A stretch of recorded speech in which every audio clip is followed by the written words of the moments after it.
मीरा की आंखें एक पल के लिए बंद हुईं और जब खुलीं तो वो दो साये बस गायब हो चुके थे, जैसे हवा में घुल गए हों। उसका दिल तेजी से धड़कने लगा। ये क्या था? उसने अपनी आंखों को मला, सोचा कि शायद थकान की वजह से कुछ गलत देख रही है, लेकिन नहीं, वो साये वाकई वहां थे और अब कहीं नहीं थे। कमरे में एक अजीब सी खामोशी छा गई थी, वो खामोशी जो आपकी रूह को हिला देती है। मीरा ने महसूस किया कि कुछ तो गड़बड़ है। हवा में एक अजीब सी ठंडक थी जो सिर्फ उसकी गर्दन के पास महसूस हो रही थी, जैसे कोई उसके बिल्कुल पीछे खड़ा हो। और फिर वो महसूस हुआ, ठंडी सांसें उसकी गर्दन पर, धीमी लेकिन साफ। किसी की सांसें उसकी गर्दन को छू रही थीं। मीरा का पूरा शरीर जम गया, उसके रोंगटे खड़े हो गए। वो हिलना चाहती थी, लेकिन जैसे उसके पैर जमीन में धंस गए हों। सांसें और तेज हो गईं और ठंडी, इतनी ठंडी कि लगा जैसे बर्फ उसकी गर्दन को छू रही हो।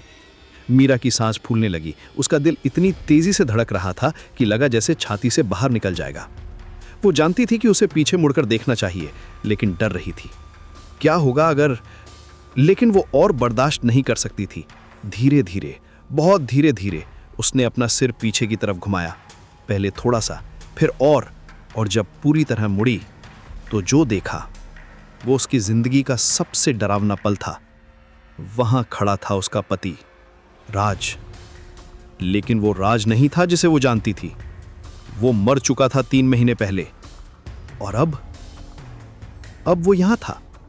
उसका चेहरा, उसके कपड़े, सब कुछ खून से लथपथ था, खून जो अभी भी टपक रहा था। उसकी आंखें बिल्कुल सफेद थीं, जैसे उनमें कोई जान ही ना हो। राज ने अपना मुंह खोला, उसकी आवाज निकली, लेकिन वो आवाज नहीं थी, वो एक फुसफुसाहट थी। एक ऐसी फुसफुसाहट जो हड्डियों तक ठंडक पहुंचा देती थी। पीछे मत देखना मीरा, उसने कहा, बहुत धीरे धीरे, हर शब्द को खींचते हुए। मैं अभी भी बेड के नीचे ही हूं। मीरा का खून सूख गया। अगर राज यहां खड़ा है तो बेड के नीचे कौन है?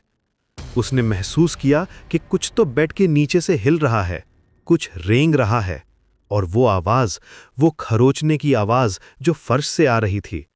राज की मुस्कान और चौड़ी हो गई, एक ऐसी मुस्कान जो इंसान की नहीं थी।